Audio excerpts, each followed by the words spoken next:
Ya, balik lagi di podcast Jogja Dap. Piye kabare kabeh cah sing do merantau nang ndi wae. Ya, gue sebagai perantauan yang di Jogja di podcast ini mau berbagi cerita tentang Jogja dari perspektif seorang perantauan kayak gue gini. Ya, di episode kedua ini gue mau bahas tentang Warmindo atau Warung Burjo. Warung Burjo itu adalah apa ya? Salah satu ciri khas yang ada di Jogja sih. Gua nggak bisa nemuin atau sulit ya mungkin menemukan warung Burjo atau Warmindo yang seperti di Jogja di kota-kota lain. Bahkan kalaupun ada tidak semenarik atau bahkan tidak seenak di Jogja gitu ya. Nah, Warmindo atau Warung Burjo itu menjadi idamannya setiap mahasiswa di Jogja ya dan perantauan-perantauan di Jogja karena ya harga yang relatif murah gitu ya dan wareg gitu, kenyang-kenyang.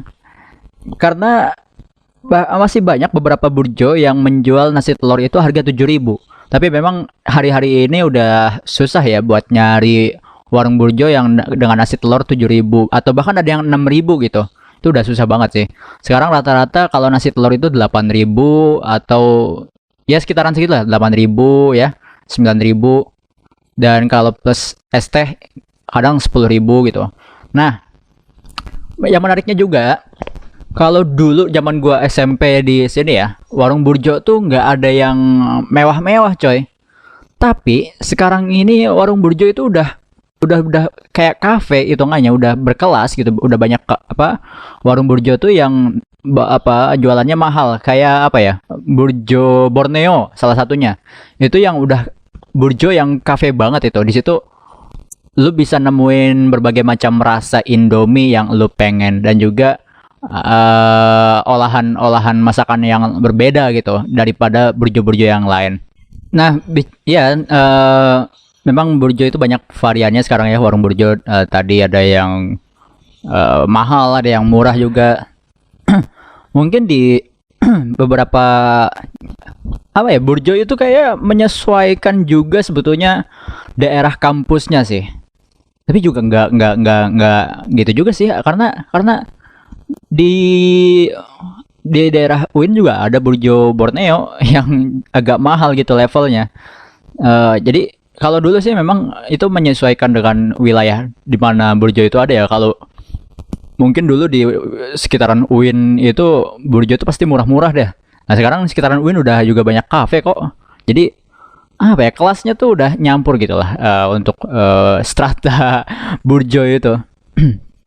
Nah kalau bicara rasa nih, gua kan orang Sunda ya. Gua kan keturunan Sunda dan apa lidah gua ya udah terbiasa dengan masakan-masakan Sunda. Gua itu kadang suka merasa kesel atau nyesel bahkan kalau tahu ada warung burjo yang ternyata yang jualan itu orang Jawa, yang jaga orang Jawa, yang punya juga orang Jawa gitu. Itu tuh mematahkan ekspektasi gue sebagai orang Sunda untuk jajan di warung burjo itu.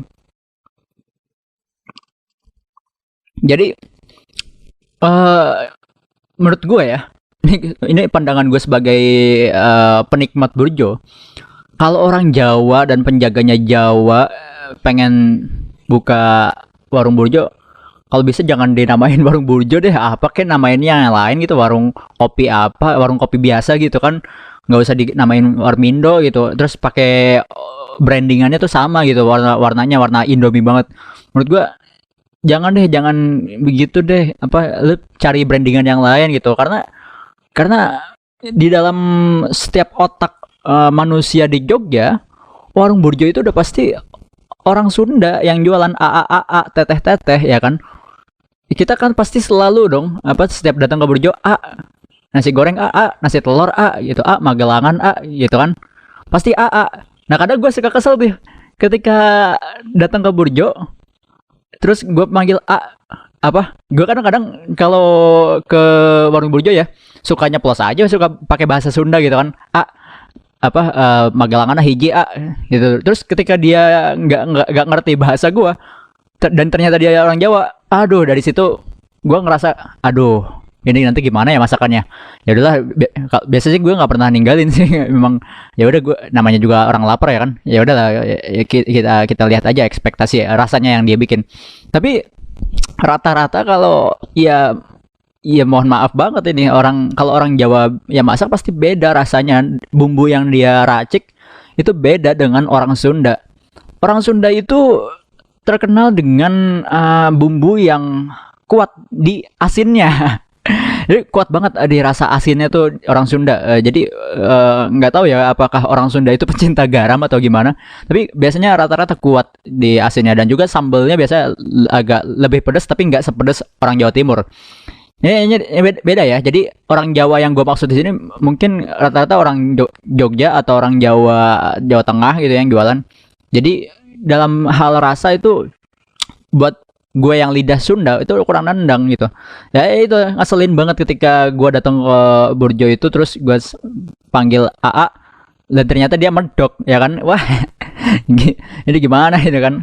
Karena di setiap otak manusia ya kan, tadi yang gue bilang, setiap otak manusia di Jogja udah pastilah namanya warung Burjo itu orang Sunda gitu, yang jaga, yang jualan, yang punya itu pasti orang Sunda gitu. Ketika ada orang Jawa yang jualan, ya itu mah bukan Burjo lagi gitu. Nah ini juga gue nggak ngerti ya kenapa sejarah awalnya Burjo itu kok bisa orang Sunda.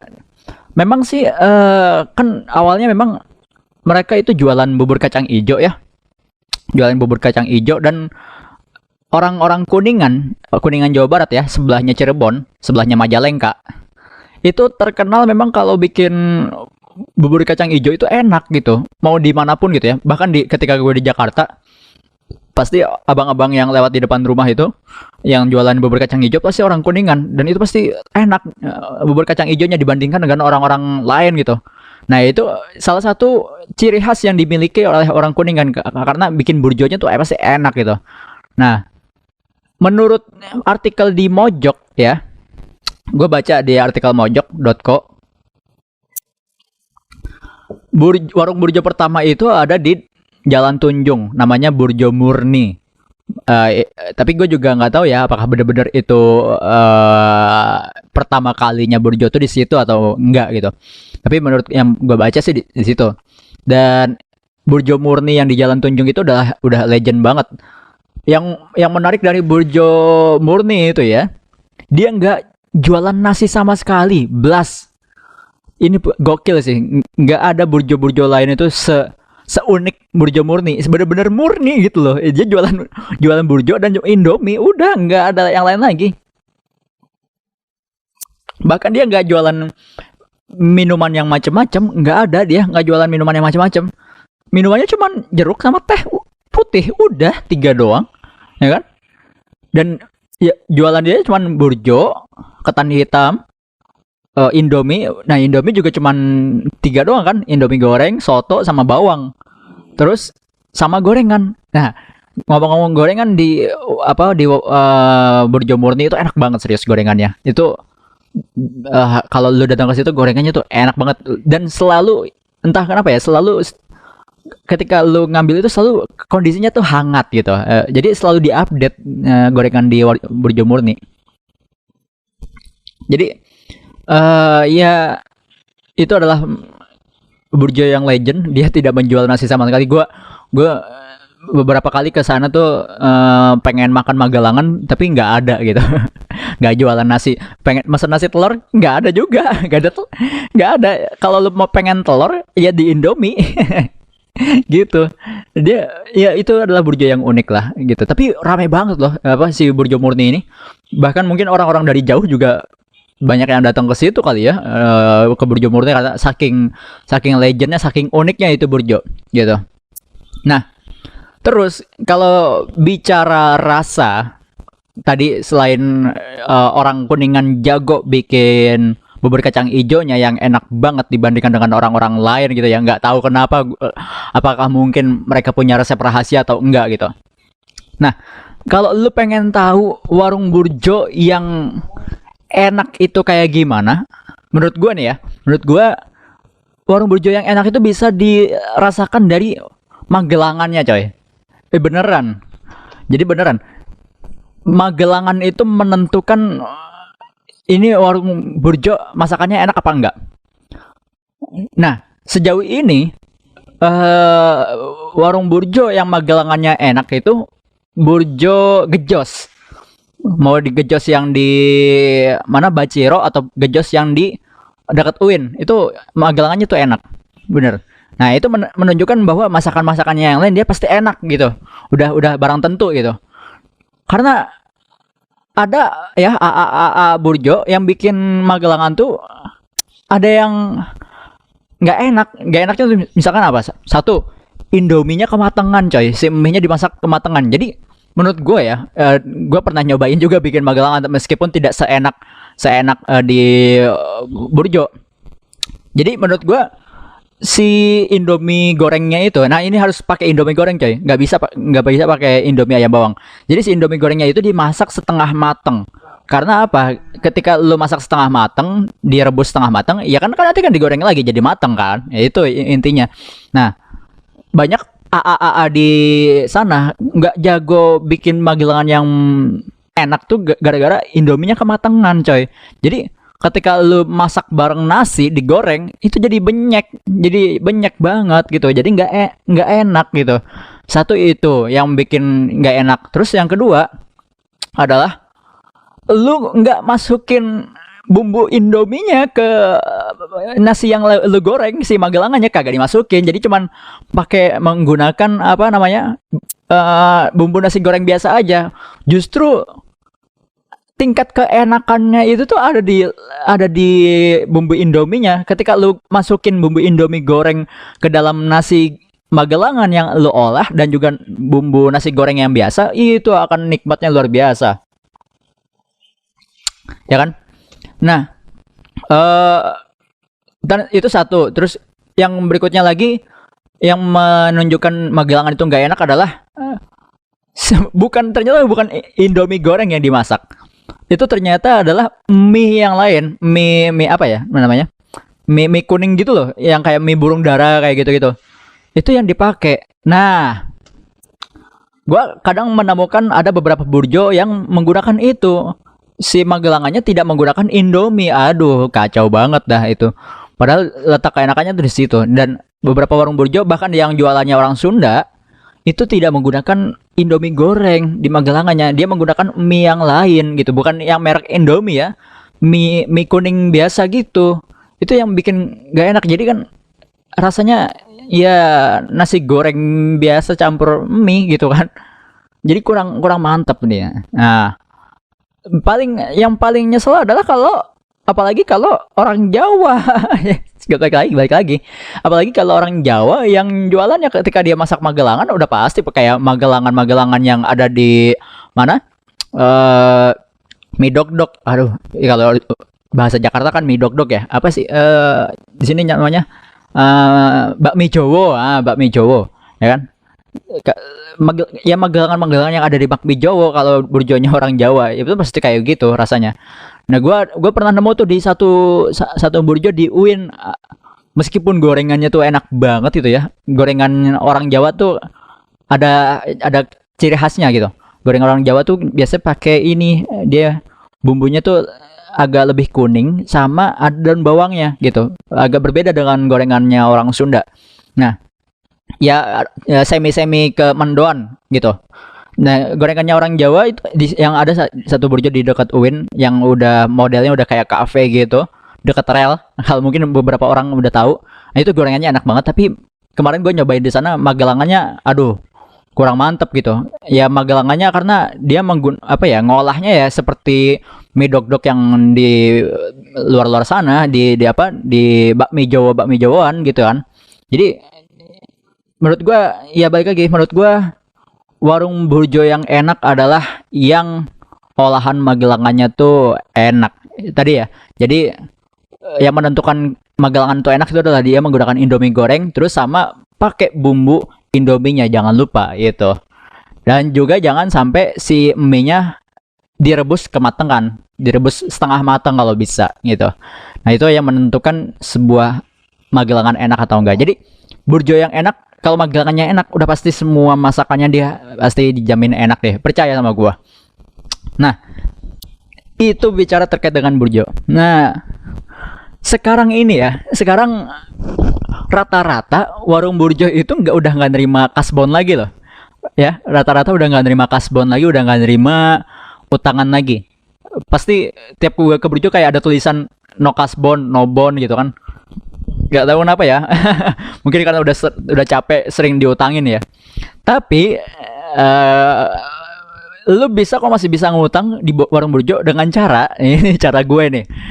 Lu harus akrab dulu sama si AAA atau teteh-tetehnya di warung burjo itu. Kalau lu udah akrab banget, mau bayar besok pun jadi, yakin. Gue gitu begitu. Gue kan punya langganan tuh ya warung burjo di mana tuh? Jalan apa ya? Gondosuli, Jalan Gondosuli. Gue punya langganan di situ. Burjo apa gitu, gue lupa langganannya. Udah kenal banget sama tetehnya. Itu langganan gue dari zaman SMP tuh. Udah kenal banget, udah berapa kali ganti itu orangnya. Nah, di situ gue udah saking akrabnya dengan tetehnya. Terus gue lupa bawa duit lebih gitu kan, duit gue kurang. Akhirnya ya udah ngutang, akhirnya besoknya baru bisa bayar dan it's okay karena udah kenal banget, udah akrab. Ya menurut gue, kalau lu pengen ngutang di warung burjo, lu harus akrab gitu. Tapi ya bukan berarti jadi seenaknya juga buat ngutang, nggak kayak gitu juga konsepnya. Ya enggak. Nah, sekarang di masa pandemi ini warung burjo banyak yang tutup coy. Gua susah banget nyari warung burjo. Gua sekarang ke warung burjo itu paling ke Gejos yang karena masih buka, bahkan lebaran kemarin aja buka kok si warung Gejos sampai hari ini. Dan mereka nggak pada mudik. Yang lain itu udah sebulan yang lalu, bahkan ada yang udah 2 bulan yang lalu sejak pertama kali pengumuman apa ya ini jadi mewabah di Indonesia. Banyak langsung warung-warung burjo itu pada tutup dan wah itu bikin gua sebagai perantauan di sini anjrit susah banget, bingung. Warung burjo yang langganan gua pada tutup coy itu, jadi gua bingung banget gitu. Akhirnya ya ke Gejos lagi deh ya. Dan padahal ya biasanya yang bikin kesiksa gua, menyiksa gua atau menyiksa para perantauan atau mahasiswa di Jogja adalah ketika lebaran. Buat beberapa perantauan atau mahasiswa yang nggak bisa pulang kampung setiap lebaran atau Ramadan, mereka tersiksa loh kalau nggak ada burjo yang buka. Karena rata-rata biasanya setiap lebaran itu warung burjo itu udah tutup 1 bulan. 1 bulan tuh tutup. Biasanya tuh Hamin 7 seminggu sebelum lebaran tuh udah tutup total karena mereka biasanya ada kegiatan mudik bareng tuh. Biasanya tuh di Mandala Kerida. Itu Mandala Kerida bisnya pada ngumpul mudik bareng, itu arahnya pasti Kuningan semua. Udah barang tentu itu Kuningan semua arahnya. Dan itu Hamin 7 lebaran sampai 1 bulan ke depannya itu adalah hari-hari yang menyiksa buat kita para perantauan di Jogja yang nggak bisa mudik lebaran. Serius coy. Karena di masa-masa itu waduh gila, lu mau nyari apa namanya? Nyari warung burjo yang buka itu susahnya minta ampun gitu. Ya paling mentok-mentok keangkringan gitu kan. Cari yang murah, alternatif murah. Tapi ya mungkin buat beberapa burjo yang tadi yang jualannya orang Jawa, yang punyanya orang Jawa atau orang Jogja juga mungkin masih buka, cuman ya lebih baik kayak menurut gue ya mendingan gak usah lah. Kalau di situ mungkin mesin Indomie aja lah gitu kan. Ya itulah dilemanya mahasiswa terhadap warung burjo. Dan apalagi di masa pandemi hari ini, aduh tadi udah 2 bulan yang lalu udah tutup ya, ini semakin bingung kita para perantauan. Ya untungnya ada beberapa burjo hari ini ya memang para pekerjanya nggak pulang kampung gitu, jadi ya kita bisa dengan tenang lega untuk bisa makan di warung burjo. Ya udahlah, segitu aja mungkin podcast gua kali ini. Thank you banget yang udah mau dengerin sampai akhir. Lu juga boleh mampir ke YouTube gua dan Instagram gua di Bang Gulam. Gua di situ banyak membahas musik-musik keras, musik metal gitu ya. Lo juga boleh mampir. Kalau di podcast gua khususin buat bahas Jogja aja lah ya. eh Kalau lu punya pendapat yang lain tentang Warung Burjo, boleh banget tulis komentar lu di kolom komentar ya. Nanti nanti gua baca-baca, nanti kita bisa saling diskusi. Oke, thank you dan sampai jumpa di episode podcast Jogja Dap berikutnya. Bye.